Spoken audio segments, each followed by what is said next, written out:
साल दर साल का ब्यौरा देते हुए बताएंगे कि कैसे कांग्रेस ने हिंदुओं का मजाक बना दिया। 1950 में आया आर्टिकल 25। कांग्रेस 1950 में आर्टिकल 25 को लेकर आई, जिससे धर्म परिवर्तन को मान्यता दे दी गई। और सबसे ज्यादा किसका धर्म परिवर्तन हुआ ये सब जानते हैं, लेकिन ये तो सिर्फ शुरुआत थी। नेहरू 1950 में आर्टिकल 28 लेकर आए और हिंदुओं से धार्मिक शिक्षा का हक छीन लिया। लेकिन आर्टिकल 30 के तहत अल्पसंख्यक अपनी धार्मिक शिक्षा दे सकते हैं। धार्मिक शिक्षा के बाद निशाने पर थी धार्मिक संस्थाएं।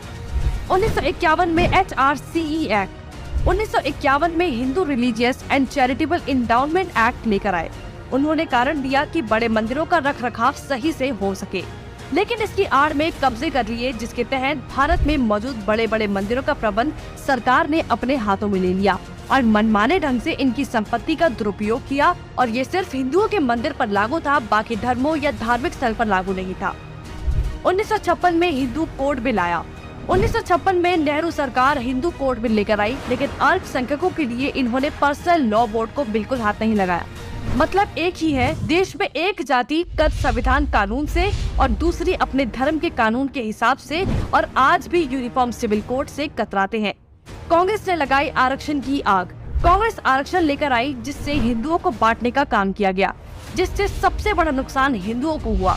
आरक्षण की देश में जरूरत थी, लेकिन मक्कार कांग्रेसी इस योजना को 10 साल लागू करने की बजाय इसे बढ़ाते चले गए और न ही इससे लोगों को सशक्त बना पाए, जबकि लोगों को इसकी लत लगा दी गई। इंदिरा का कार्यकाल। साल 1976 में इमरजेंसी के दौरान ही इंदिरा ने संविधान में सेक्युलर शब्द को जबरदस्ती घुसा दिया, जिसको लेकर संसद में कोई चर्चा तक नहीं हुई। मतलब कि हिंदू बहुसंख्यक होते हुए भी भारत हिंदू देश नहीं कहलाया जा सकता, जबकि आप हमारे आसपास देखेंगे तो सभी मजहबी देश हैं, लेकिन हिंदुओं के लिए कोई देश नहीं बचा। इसके बाद हिंदुओं के कानूनी अधिकार और इतिहास निशाने पर थे।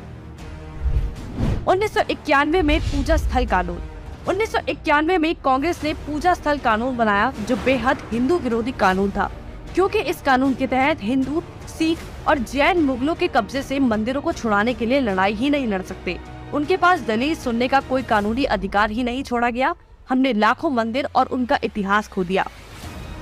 1992 माइनॉरिटी कमीशन एक्ट। कांग्रेस ने अल्पसंख्यक आयोग अधिनियम बनाने के बाद अल्पसंख्यक आयोग बना दिया। ऐसा करके कांग्रेस ने धर्म विशेष के लोगों को स्पेशल दर्जा तो दिया ही, हिंदुओं को बांट दिया, जिसके तहत सरकार की हर योजना का सबसे ज्यादा फायदा धर्म विशेष के लोगों को ही मिलता है, जिससे कांग्रेस ने सांप को भी मार दिया और लाठी को भी नहीं टूटने दिया। मतलब साफ है, हिंदुओं को भी बांट दिया और धर्म विशेष के लोगों को भी खुश कर दिया। जब देश सेकुलर बना दिया तो मेजॉरिटी और माइनॉरिटी की जरूरत ही क्या थी। 1995 में वक्फ बोर्ड कानून। 1995 में वक्फ बोर्ड कानून बनाकर कांग्रेस ने एक और महापाप किया। वक्फ बोर्ड को असीमित शक्ति दे दी गई। आज स्थिति ये है कि वक्फ बोर्ड किसी भी संपत्ति पर दावा कर दे तो कोर्ट से भी कोई मदद नहीं मिलेगी। रेलवे और रक्षा के बाद संपत्ति के मामले में वक्फ बोर्ड देश में तीसरे स्थान पर पहुंच गया है।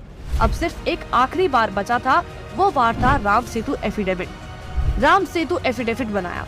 हिंदुओं ने फिर 2004 में कांग्रेस को चुन लिया, तो कांग्रेस ने इसका इनाम देते हुए राम सेतु एफिडेविट बनाया और भगवान श्री राम के अस्तित्व को ही नकार दिया और काल्पनिक बताया। आस्था और धर्म पर वार करने के बाद अब कांग्रेस ने हिंदुओं को ही बदनाम करने का प्लान बना लिया। 2009 में हिंदू आतंकवादी घोषित। 2009 में फिर से हिंदुओं ने कांग्रेस को चुना, तो उसके बदले में कांग्रेस ने हिंदुओं को ही टेरर घोषित कर दिया। कांग्रेस ने बहुत ही चालाकी से एक एक कर हिंदुओं के धर्म, अधिकारों और शिक्षा के अधिकार को छीन लिया, लेकिन हिंदू फिर भी कांग्रेस को नहीं समझ पाया। औरंगजेब ने हिंदुओं को खत्म करने के लिए तलवार का इस्तेमाल किया, तो कांग्रेस ने हिंदुओं को खत्म करने के लिए संविधान का इस्तेमाल किया। फिर भी कांग्रेस ही बोल रहे हैं कि लोकतंत्र खत्म हो रहा